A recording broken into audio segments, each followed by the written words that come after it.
Today we will study about the female reproductive part of flower. Female reproductive part of flower. Gynoecium is the female reproductive part of flower. Its unit is known as pistil. On the basis of structure, it is differentiated into following three parts, that is stigma, style and ovary. Gynoecium जो होता है इसको flower का female reproductive part बोला जाता है। इसकी जो यूनिट होती है उसे पिस्टिल कहते हैं। अब अगर स्ट्रक्चर के पॉइंट ऑफ व्यू से देखें तो गाइनोसियम जो होता है थ्री मेन पार्ट में डिवाइड होता है, जिसे हम स्टिग्मा, स्टाइल और ओवरी कहते हैं। अगर एक पिस्टल का स्ट्रक्चर अगर हम देखते हैं तो यह स्टिग्मा, स्टाइल और ओवरी में बटा होता है। Stigma is the outermost part of the pistil, which is a plate-like structure, and it mainly functions as receiving the pollen grain at the time of pollination. Just below the stigma, a thin tube-like structure present, which is known as style, and this style provides way for the male gamete. And the end portion of style becomes swell up and form a flask-like structure which is known as ovary, and its unit is known as carpel.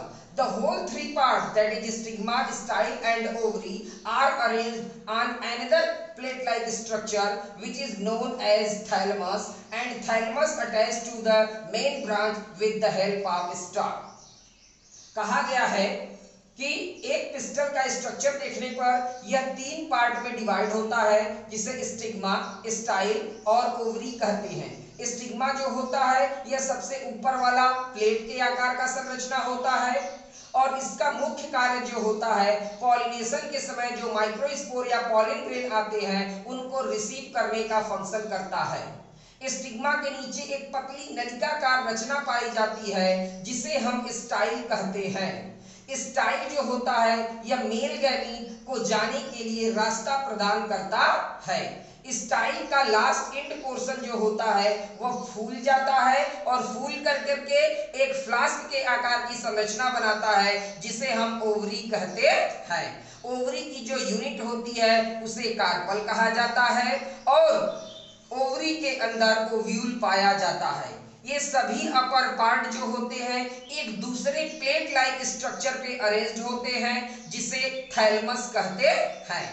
Thalamus के नीचे stock पाया जाता है जो main branch से attach होता है।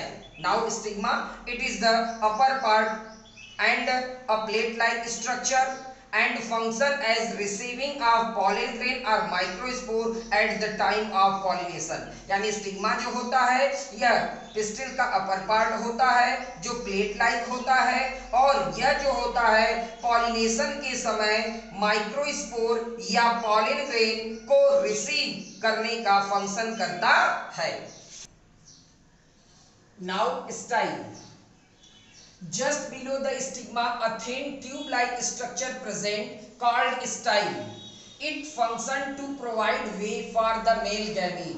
I mean stigma के ठीक नीचे एक पतली नलिकाकार संरचना पाई जाती है जिसे हम स्टाइल कहते हैं और यह स्टाइल जो होता है मेल गैमीट को जाने के लिए रास्ता प्रदान करता है। Now the third part, ovary.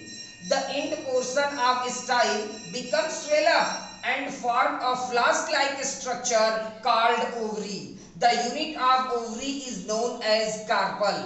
कहा गया है कि स्टाइल का जो होता है लास्ट पोर्शन जो होता है वो फूल जाता है और फूल करके एक फ्लास्क के आकार की संरचना बनाता है। उसी फ्लास्क के आकार की संरचना को ओवरी कहा जाता है और ओवरी की जो इकाई होती है उसे हम कार्पल कहते हैं। अब ओवरी के अंदर जो होता है ओव्यूल पाया जाता है। Now we study about the ovule. Ovule present in the ovary and it become mature to form the seed. On the basis of structure, ovule is surrounded by two layers, that is outer integument and inner integument. These two integument are not continuous and they form a pore-like structure at a point called micropyle. In front of micropyle chalaza present. In front of micropyle chalaza present. And in this 8 nucleated embryo sac are 7-celled embryo sac present.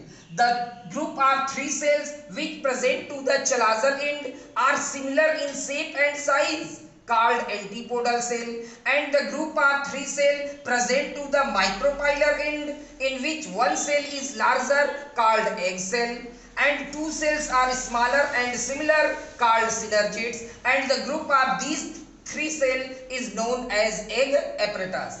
In middle, 2 nuclei are present which are known as polar nuclei or secondary nuclei.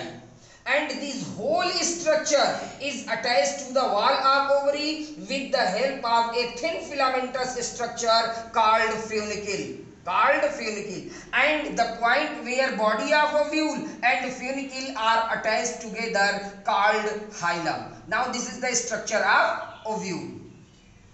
अब अगर हम देख ले तो ovule का structure अगर हम देखते हैं तो ओव्यूल जो होता है यह 2 लेयर से कवर्ड होता है, जिन्हें हम क्रमशः आउटर इंटीगुमेंट और इनर इंटीगुमेंट कहते हैं। ये दोनों इंटीगुमेंट जो होते हैं ये कंटिन्यूअस नहीं होते हैं, ये एक स्थान पर एक छोटा सा छिद्र बनाते हैं जिसे हम माइक्रोपाइल कहते हैं। माइक्रोपाइल के ठीक सामने का भाग जो होता है वह चलाजा कहलाता है। ओव्यूल के मध्य में जो होता है एक 8 न्यूक्लिएटेड या 7 सेल्ड एम्ब्रियो सैक पाया जाता है, जिसमें चलाजा की ओर 3 कोशिकाओं का समूह पाया जाता है, ग्रुप ऑफ 3 सेल, 3 कोशिकाओं का समूह पाया जाता है, जिसे हम एंटीपोडल सेल कहते हैं।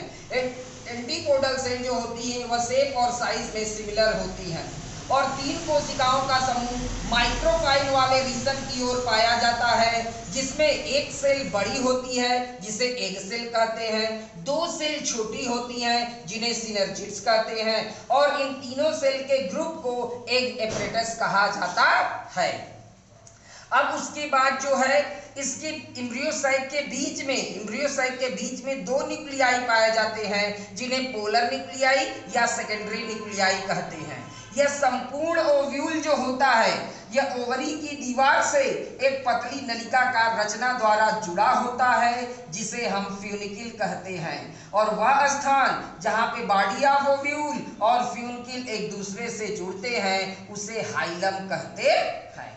That's all.